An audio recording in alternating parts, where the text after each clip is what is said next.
They trapped a human with a feral alien days later. She slept on his chest.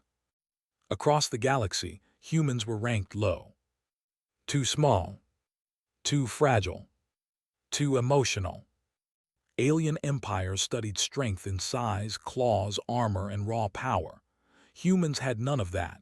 So when the Syndicate began capturing fighters for their arenas, humans were listed as support stock, medics, technicians, labor. Not warriors. That mistake started a war no one planned for. Ephraim did not scream when they shoved him forward. The armored guard struck his back with brutal force, sending him stumbling into darkness. His boots scraped uselessly as he barely kept his footing. Before he could turn, the door behind him slammed shut. The sound was deep and final. Metal locked into metal. Systems engaged. No exit. The cell swallowed him. The air inside was thick and heavy. It smelled of rust, old blood, and something worse. Fear, long-lasting fear, fear that had soaked into metal over years. Ephraim stood still. He counted his breaths, in, out, slow, controlled. Training took over. Darkness did not mean danger, panic did. Then he heard it. A low sound, rough, broken. A growl. It came from deep in the cell, from a corner where the darkness felt thicker. The sound was not loud, but it was heavy. It carried pain. Ephraim listened closely. The growl had rhythm. Breathing. But wrong. There was a wet rasp between each breath. He had heard that sound before. Battlefield tense. Collapsed lungs. Internal bleeding. Whoever was in this cell with him was not just dangerous. They were injured. A weak light flickered overhead, blue-white, unstable. For one brief second, the darkness pulled back. Ephraim saw her. She was crouched low against the wall, muscles tight, body ready to spring. Her skin was a bright pink, marked with dried blood and grime. Long silver hair fell around her face in tangled strands. Two pointed ears lay flat against her head. Her eyes locked onto him. Gold bright, intelligent. Kitten. Ephraim's mind raced. The kitten were legends, fighters born and trained from childhood. They were loyal, deadly, and rare in Syndicate arenas. The light died again. The growl returned, louder now. She moved. Ephraim could hear her claws slide across the metal floor. Slow steps, careful steps. She was circling him in the dark. He did not move. He did not reach for a weapon. He spoke. "I will not hurt you," Ephraim said. His voice was low and steady. He used trade common, the harsh language shared by prisoners and guards alike. The response was immediate. A sharp hiss cut through the darkness. A warning. Above them, a vent clicked open. Weak air flowed in, stale and cold. Ephraim noticed it instantly. Only air source, limited supply. Another flicker of light. She was closer. And now he saw the wound. Her suit was torn beneath her ribs. The skin around it was swollen, dark, and angry. Infection had spread outward in ugly lines.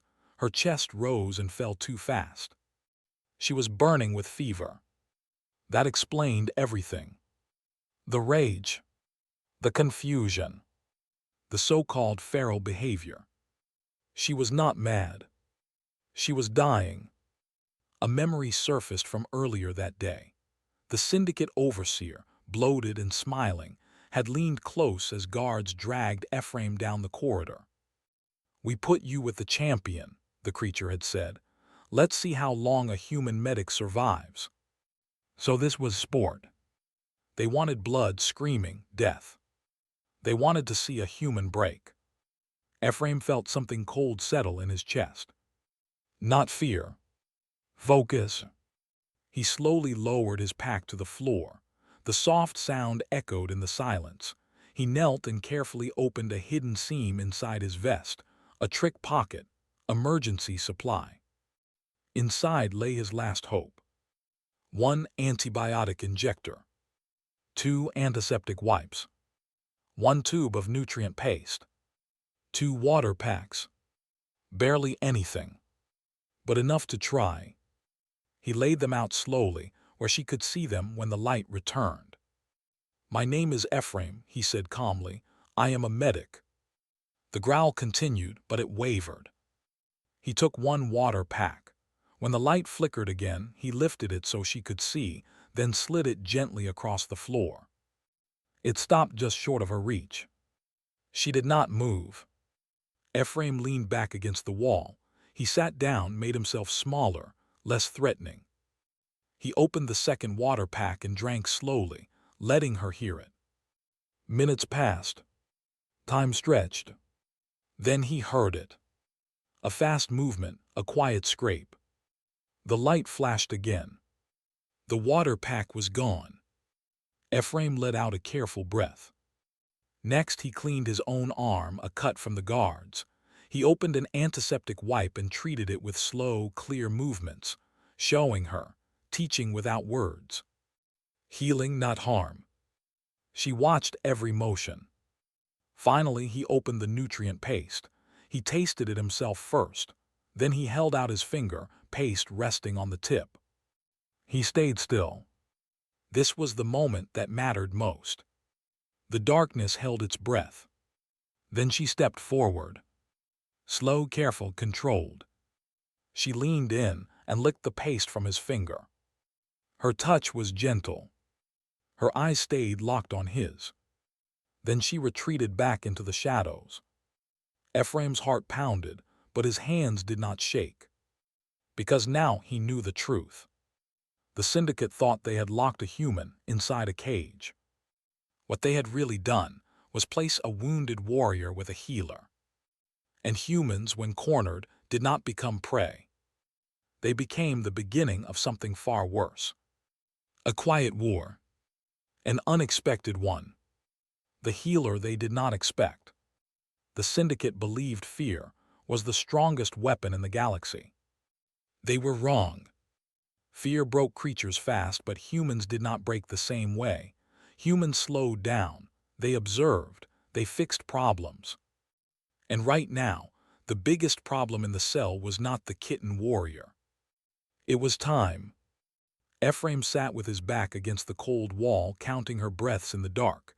Each inhale was shallow. Each exhale rattled slightly in her chest.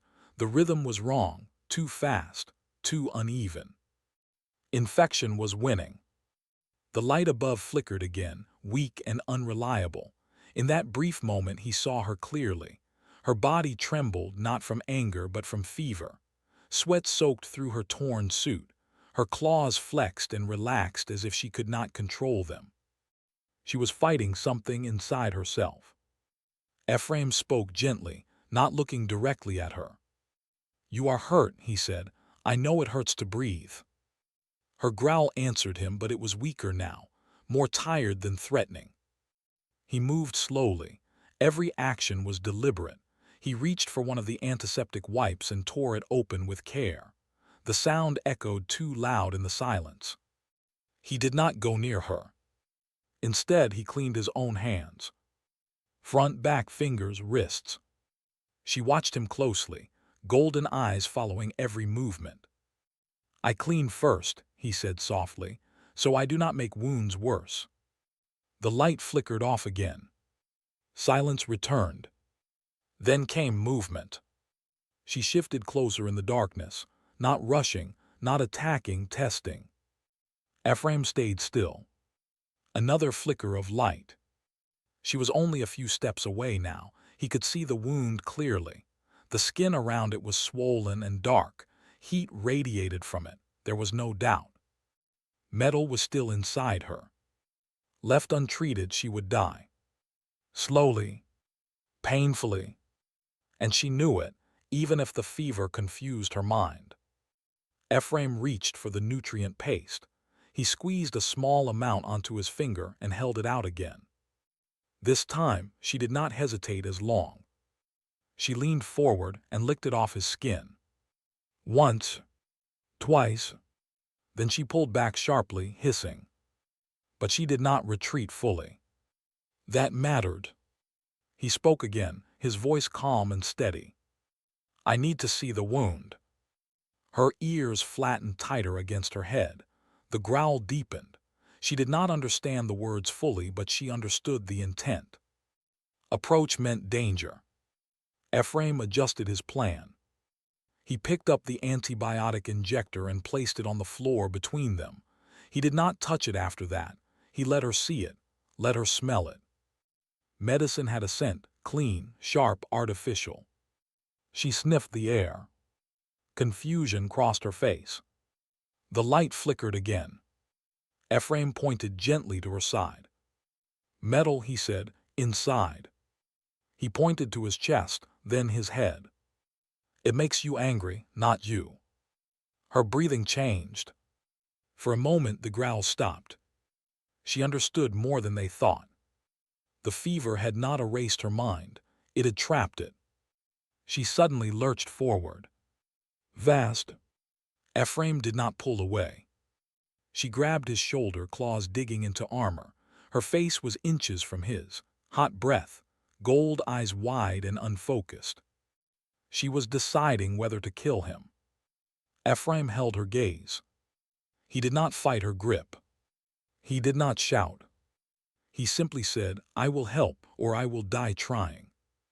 Something shifted. Her grip loosened slightly. She shoved him back and staggered away, collapsing against the wall. Her legs shook. She slid down until she was half sitting, half lying on the floor. The fever was burning through her strength. This was the moment. Ephraim moved fast now, but still careful. He knelt beside her, keeping his body angled away, non-threatening. He reached for the torn edge of her suit. She snarled weakly. I am sorry, he said, and he meant it. He pulled the fabric aside. The wound was worse than he feared. Swollen, infected, pus mixed with blood. The skin around it was tight and inflamed. And there it was. A jagged piece of metal lodged deep in muscle. Ephraim felt his jaw tighten. No tools, no anesthesia, no clean room. Only choice. This will hurt, he said softly. Her body tensed. Before she could strike, he moved. He wrapped one arm around her back, holding her steady, pressing her against the wall.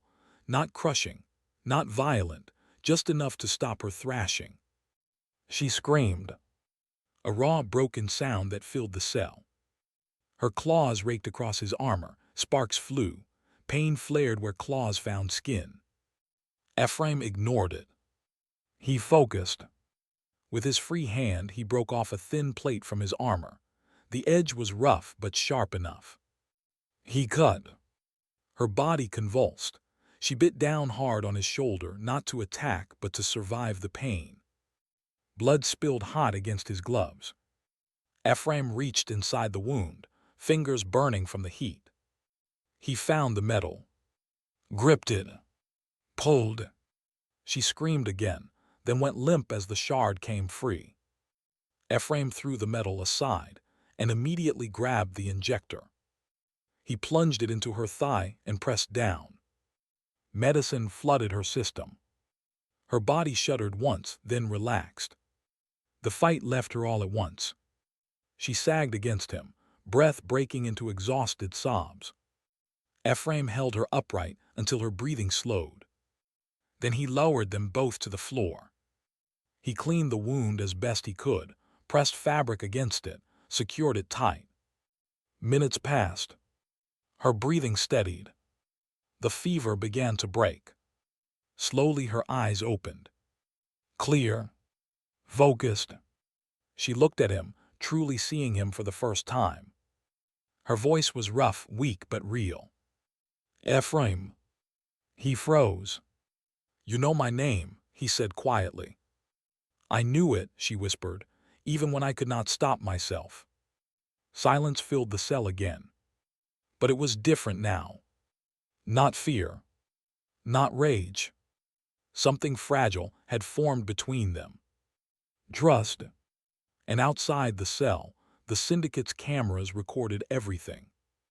They thought they were watching entertainment. They did not realize they were witnessing the moment a healer turned the tide of war. The gas that broke beasts.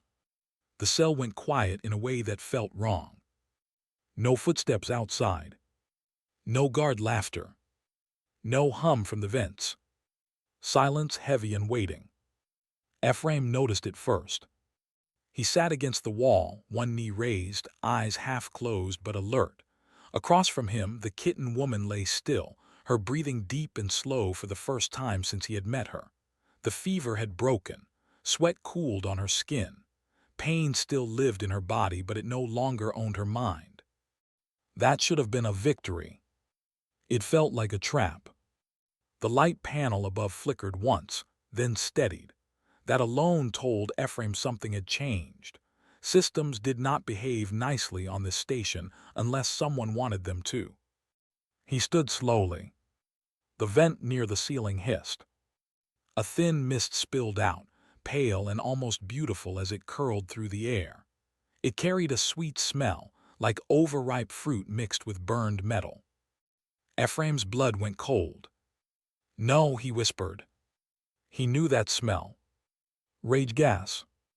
A combat stimulant used by the syndicate, illegal in half the galaxy, designed to shut down reason and flood the body with pure aggression.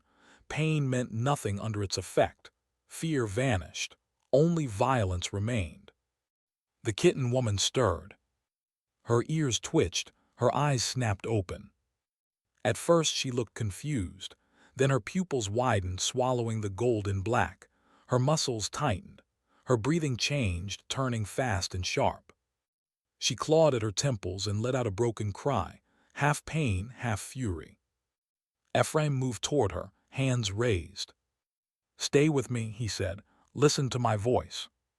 She screamed. Not the sound of a beast, but of someone being torn apart from the inside. Then she launched herself at him. She hit him like a living weapon. The force slammed him into the wall, rattling his armor. Her claws slashed wildly. Her teeth snapped inches from his throat. Ephraim did not strike back. He wrapped his arms around her, absorbing the blows, turning his body to shield her head from the wall. The gas gave her unnatural strength. She thrashed, snarling, a storm of limbs and rage. "Fight it," he grunted. "This isn't you." The words felt small against the chemical fire ripping through her. She slammed her forehead into his chin. Stars burst in his vision. Still, he held on. He could not overpower her for long. He knew that. He had one option. A dangerous one. Ephraim shifted his grip, moving with practiced precision. One hand cupped the back of her skull. The other slid to the side of her neck, fingers finding a cluster of nerves just below the ear. He pressed. Hard. Her body went rigid. A sharp, choked sound escaped her throat. The thrashing stopped all at once, like a switch had been flipped. Ephraim held the pressure, his face inches from hers. "Stay," he said softly. "Stay here." For a long second, nothing happened. Then her eyes changed. The wild black receded. Gold returned, trembling but real. She gasped, her body shaking as the rage lost its grip. Ephraim released the pressure slowly, carefully, ready to catch her if she collapsed. She sagged against him. He lowered them both to the floor, sitting with his back to the wall, her weight half in his lap. He kept one arm around her shoulders, steadying her. The gas thinned. The vent hissed again, then shut off. Silence returned. Real silence. Her breathing slowed, though her body still trembled with aftershocks. She rested her forehead against his chest, exhausted. "You said my name," Ephraim said quietly. "Earlier, how?" She lifted her head. Her eyes were clear now, sharp and painfully aware. "I heard everything," she said. Her voice was rough, unused. "I saw everything, but I could not stop myself." The words hit harder than any blow. She had been aware, trapped behind fever and chemicals. watching her own body attack the man trying to save her. "I am not feral," she said, not defensively, just stating truth. "I was drowning." Ephraim nodded. "I know." She swallowed. "My name is Eineida." He repeated it once softly. "Eineida." The name fit her, strong, clean. They sat there for a long moment, neither moving. The cell felt smaller now, not because of danger, but because something fragile filled the space between them. Then the vent cut off completely. No hiss, no airflow. The light dimmed. A hidden speaker crackled to life. "The sponsors are unhappy," a voice buzzed, thick, mocking. "They paid for blood, not bonding." Ephraim felt Eineida stiffen. "We will withhold food and water," the voice continued. "Starvation improves performance. Enjoy the wait." The speaker clicked off. Silence fell again, heavier than before. Ephraim exhaled slowly. "They're changing the rules," he said. Eineida pushed herself upright despite the pain. Her posture shifted. Gone was the wounded animal. In her place stood a warrior thinking clearly for the first time. "Good," she said. He looked at her. "They believe this will weaken us," she continued. "Instead, it gives us time." "For what?" Ephraim asked. She scanned the walls, the floor, the door. Her eyes missed nothing. "To prepare." Something changed between them in that moment. They were no longer healer and patient. They were allies, partners. And somewhere in the depths of the arena, the syndicate smiled, certain they still controlled the game. They did not yet understand the truth. Rage gas could break beasts. But humans and their allies did not break. They adapted. And once they adapted, they fought back. The quiet before the break. Hunger arrived before fear. It came slowly, like a dull ache that refused to leave. Ephraim felt it first in his hands. They shook slightly when he tried to rest. His mouth was dry, his tongue rough. The vent stayed silent. No air, no food, no water. The syndicate believed starvation made prisoners weak. They did not understand what it did to survivors. Eineida stood near the wall, her back straight despite the pain in her side. The wound was still healing, but she forced herself to move, to stretch, to test her strength. Every step was careful, controlled. She was not wasting energy. Neither was Ephraim. They did not speak much at first. Words were expensive now. Instead, they watched. The cell had shape, corners, lines, weaknesses. Ephraim traced the seams of the metal floor with his eyes. Old construction, heavy plates held down by magnetic clamps, strong but not perfect.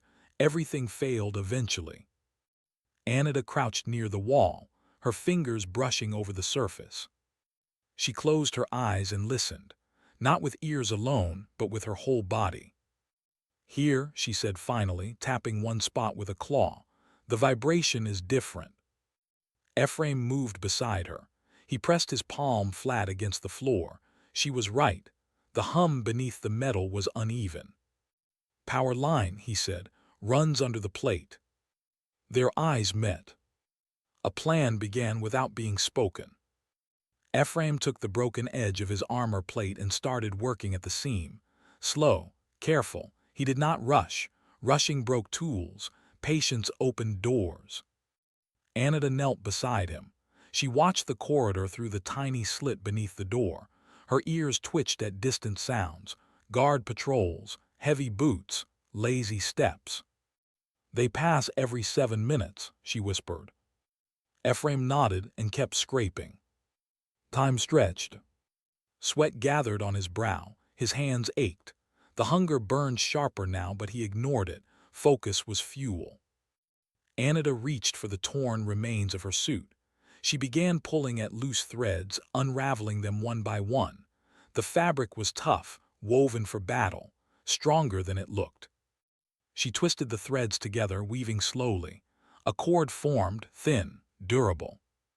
A weapon. Or a tool. Or both. They worked in silence, side by side. Every now and then their arms brushed, a shoulder touched, neither pulled away. This closeness was different from before, not forced, not desperate. Chosen. The floor plate shifted slightly. Ephraim froze, then smiled. "Got it," he whispered. Together, they pried it up just enough to see beneath. Thick cables ran below, wrapped in insulation. Power flowed through them constantly, dangerous, useful. Eineida leaned in, her silver hair falling across his shoulder. She pointed. "If you cut that," she said, "the clamps fail." "For a few seconds," Ephraim added, "maybe more if I overload it." She nodded. "Seconds are enough." They replaced the plate carefully, leaving it loose, invisible to anyone not looking closely. Footsteps approached. Eineida was already back at the wall, body relaxed, eyes dull, the perfect image of weakness. Ephraim lay down and closed his eyes. The guard paused outside, laughed, moved on. When the sound faded, they resumed. Hours passed, or maybe days. Time lost meaning without light cycles or food. Their throats burned, their stomachs twisted. Still they worked. In the quiet moments, they learned each other without asking. Ephraim noticed how Eineida always positioned herself between him and the door when guards passed. Instinct, protection. Eineida noticed how he checked her wound every chance he got, adjusting the bandage gently, never causing pain. Trust grew in small, silent ways. Then the speaker crackled to life. "Attention, combatants," the voice droned. "Your arena appearance is scheduled in 1 hour." 1 hour. The words hit like a blade. Eineida stood immediately, her posture changed. The tiredness vanished, replaced by sharp focus. "It begins," she said. Ephraim rose as well. His body protested, but his mind was clear. They moved fast now. Ephraim stripped insulation from the cable just enough to expose metal. Sparks danced briefly. He smiled grimly. Eineida tested her cord, wrapping it around her arm, then releasing it in a smooth motion. Her movements were fluid again, like before the cage. They stood facing each other in the center of the cell. No fear, only readiness. Ephraim reached out and adjusted the strap on her shoulder, a small, careful motion. Eineida placed a hand against his chest, right over his heart. She felt the steady rhythm there. Strong, calm. "You are not weak," she said quietly. He smiled faintly. "Neither are you." The locks on the door began to disengage. Heavy bolts slid back with a grinding sound. They turned as one. When the door opened, the guards expected 2 broken prisoners. What they would find instead was something the syndicate had never planned for. 2 survivors. Prepared, united, and ready to turn the arena into a battlefield. When the arena learned fear, the arena doors did not open all at once. They opened slowly. The syndicate liked it that way. Slow doors built tension, gave the crowd time to cheer, gave prisoners time to panic. Ephraim heard the bolts sliding back, heavy metal teeth unlocking one by one. The sound rolled through the corridor like thunder. Eineida shifted her weight beside him. Her body was still weak, but her posture was not. She stood tall, balanced, ready. 2 guards waited outside the cell, big, armored, bored. They laughed. "Try not to die too fast," one said. They stepped inside. That was their mistake. Eineida moved first. She did not scream. She did not charge blindly. She flowed forward like a blade released from a sheath. Her cord snapped out, wrapping around the nearest guard's wrist. She twisted, using his own weight. Bone cracked. The guard went down hard, his weapon clattering across the floor. At the same time, Ephraim acted. He dropped low and yanked the loosened floor plate upward with all his strength. The metal edge slammed into the second guard's chin.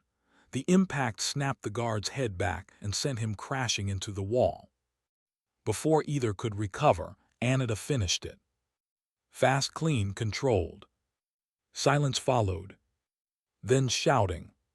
From down the corridor, guards yelled, boots thundered, alarms began to scream. The arena had noticed. Ephraim grabbed the fallen shock maul. He did not smile. He checked the charge level, adjusted his grip, and handed it to Eineida. "You lead," he said. She nodded once. They ran. The corridor opened into the arena floor, a vast space of sand, steel, and towering walls. Thousands of spectators filled the upper levels. Alien voices roared in confusion and excitement. This was not scheduled. This was not scripted. Eineida stepped onto the sand. For a heartbeat, the crowd fell silent. Then they cheered. They thought this was part of the show. More guards poured in from side gates, formation loose, confident, used to fear. They did not see fear now. They saw something worse. Purpose. Eineida charged. Her movements were sharp and exact. She struck joints, disabled limbs, dropped guards without wasting motion. She was not a beast unleashed. She was a warrior restored. Ephraim stayed close, never blocking her path. He watched angles, counted enemies, used the environment. When a guard rushed too fast, Ephraim stunned him. When another tried to flank, Ephraim shouted a warning. They moved like a unit. The crowd's cheers shifted. Confusion turned to shock. Across the arena, prisoners watched from behind energy barriers. Different species, different worlds, all wearing the same expression. Hope. Eineida saw it. She leaped onto a fallen crate and raised her voice. "They are not gods," she shouted, pointing at the guards. "They bleed, they fall." A massive creature in one of the cells roared in answer. It slammed its fists against the barrier. Others followed. Energy fields flickered. Some failed. A door burst open. The arena erupted. Prisoners flooded onto the sand, armed with chains, broken armor, anything they could grab. Chaos spread fast, but Ephraim saw the danger immediately. Chaos alone would fail. "They'll regroup," he yelled to Eineida. "We need control." She understood at once. "The spire," she said, "above the arena."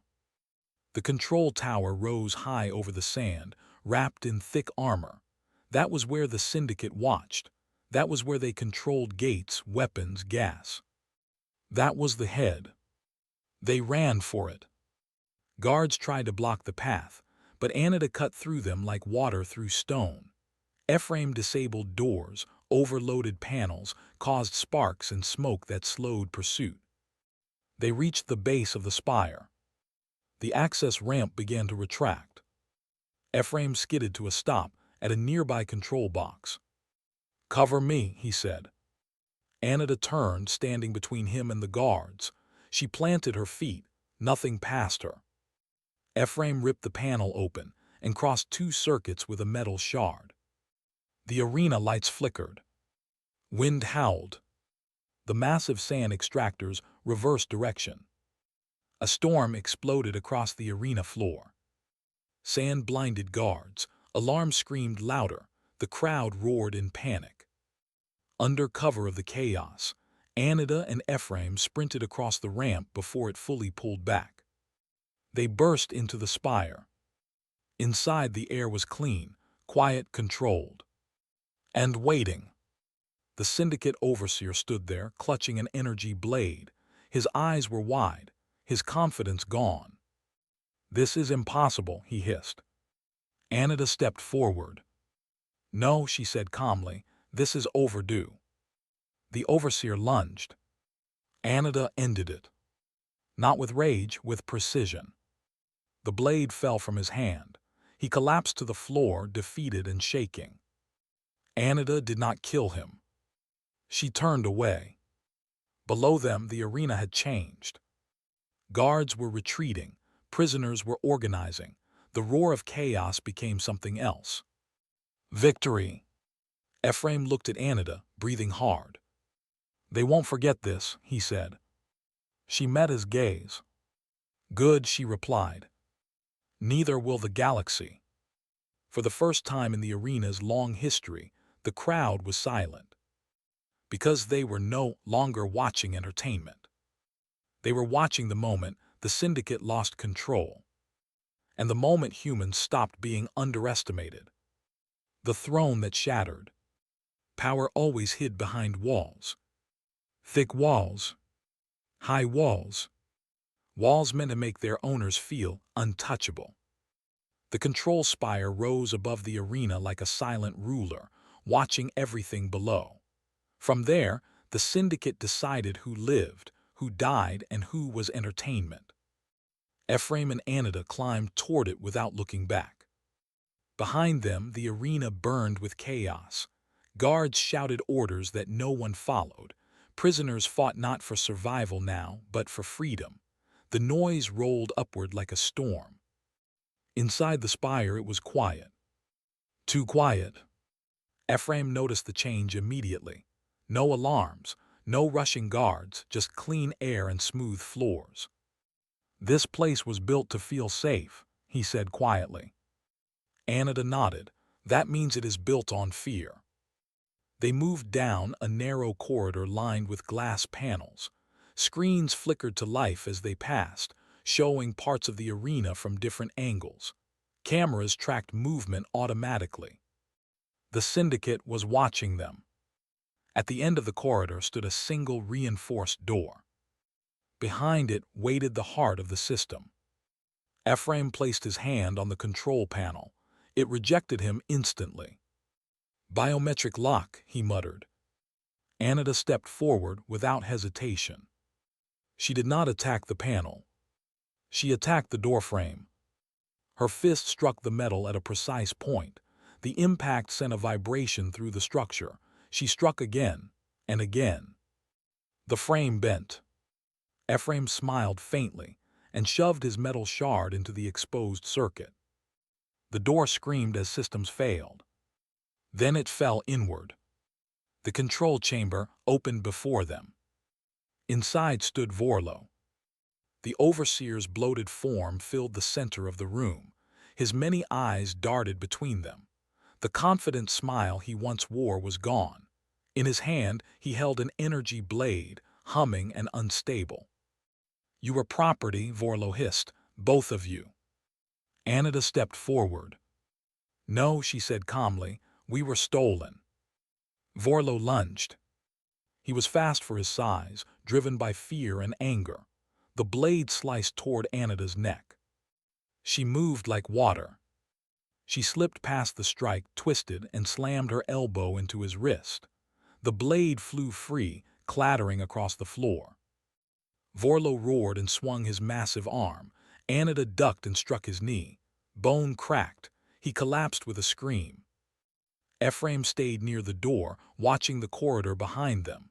This was not his fight. This was hers. Vorlo crawled backward, dragging his useless leg. "You were feral," he spat, "a monster." Eineida advanced slowly. "You made me that way," she replied. "Then you were disappointed when I survived it." She stopped in front of him. Vorlo trembled. "Kill me," he whispered. Eineida looked down at him for a long moment. Then she turned away. "You are not worth that," she said. She walked back to Ephraim. Behind them, the screens around the chamber changed. The arena gates unlocked. Medical bays opened. Weapon systems shut down. The syndicate's grip broke in seconds. Outside, the fighting slowed. Then stopped. Freedom spread faster than fear ever had. Ephraim leaned against a console as the rush faded. His legs finally gave in. He slid down to the floor, breathing hard. Eineida stood beside him, chest rising and falling. Her hands were steady now. They had done it. Not by rage. Not by strength alone. By thinking. By trusting. By refusing to become what their captors wanted.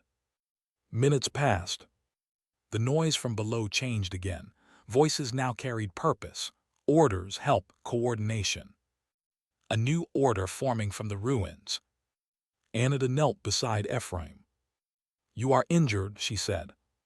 "So are you," he replied.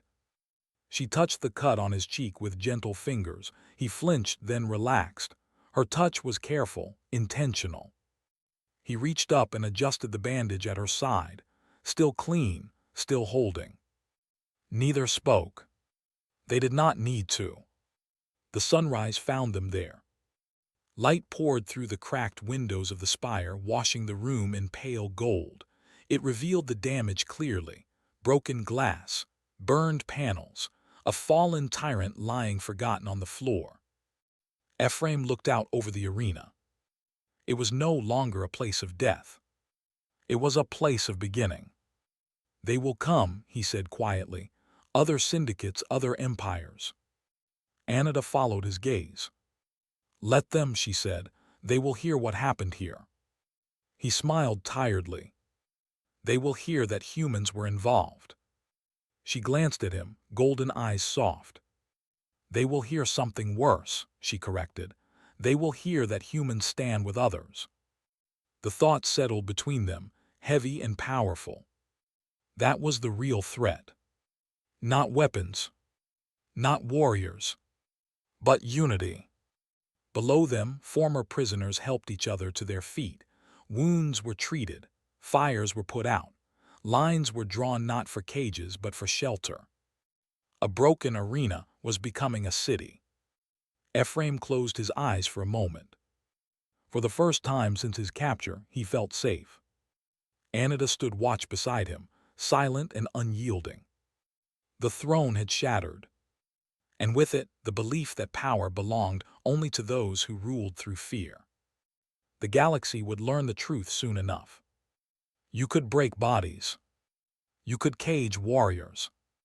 But once humans helped others stand back up, the war was already lost. What came after freedom? Freedom did not arrive with cheers. It arrived with silence. The kind of silence that comes after too much noise, too much blood, too much fear. When the fighting stopped, the arena felt empty in a new way, not dead, just tired. The sun rose slowly over the broken structure. Light spilled across the sand where countless fighters had once died for sport. Now there were no screams, no chains, only survivors standing in disbelief, unsure what to do next.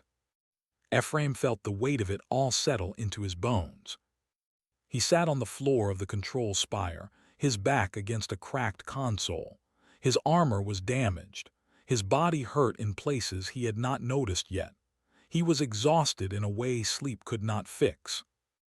Eineida stood nearby, watching the arena below. She was still alert, guarding. When the danger was gone, she did not relax. That was how warriors survived long enough to matter. Minutes passed before either of them spoke. "It's over," Ephraim said quietly. Eineida shook her head. "It has changed," she replied. "That is not the same thing." He looked at her and understood. Below them, the freed prisoners were not celebrating. They were organizing, carrying the wounded, sharing water, tearing down what remained of the cages.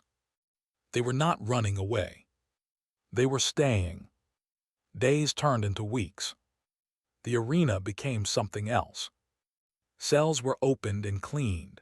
Some turned into living spaces. Others became workshops. Old weapons were melted down into tools. Broken walls were reshaped into shelters. It was not perfect. Arguments broke out. Old rivalries flared. Trauma did not disappear just because chains were removed. But no one ruled through fear anymore. That mattered. Ephraim became busy in ways he never expected.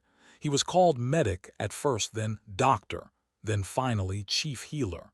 Titles meant little to him. What mattered were the people lining up each day. Different species, different bodies, different problems. He learned fast. So did his apprentices. Eineida took a different role. She trained guards, but not the kind the syndicate used. Her force protected, not controlled. She taught discipline, restraint, when not to strike. Many followed her because they trusted her. Some followed because they feared her. She accepted both. 6 months passed. The arena no longer looked like a place of death. Green plants grew where sand once soaked up blood. Water systems ran through old tunnels. Life returned slowly, stubbornly. One morning, a shadow passed over the settlement. A ship descended from the sky, sleek, silver, marked with symbols Eineida knew too well. Her people. Ephraim felt it before she said anything. The tension in her shoulders, the stillness in her breath. "They found me," she whispered. The meeting was formal, heavy with history. The kitten delegation spoke of duty, of home, of unfinished oaths. They offered Eineida her place back, her rank, her honor restored. That night the room they shared was quiet. Ephraim stood near the window, watching the ship's lights glow in the distance. "You should go," he said finally. "They need you." Eineida turned to him, her golden eyes sharp with emotion. "And what is this place?" she asked. "What are we building here?" He had no answer. The next day, she stood before her matriarch with Ephraim at her side. She spoke clearly, calmly, without anger. "My life was returned to me here," she said. "Not by force, by care, by trust." She gestured to Ephraim. "I will not walk a path that leaves that behind." The matriarch studied them both for a long time. Then she nodded. "A blade," she said, "is strongest when it has a shield." The decision was made. They would not be separated. That evening, Ephraim and Eineida stood together overlooking the settlement. The sun dipped low, casting long shadows across new buildings and moving people. The galaxy would hear what happened here. Not a story of rage. Not a story of monsters. But a story of humans. Of healers who walked into cages and refused to see enemies. Of warriors who remembered who they were. Of empires that learned too late that underestimating humans was not just a mistake. It was the beginning of their defeat. And somewhere far beyond this world, someone would hear the story and think, "You messed with humans. Bad move."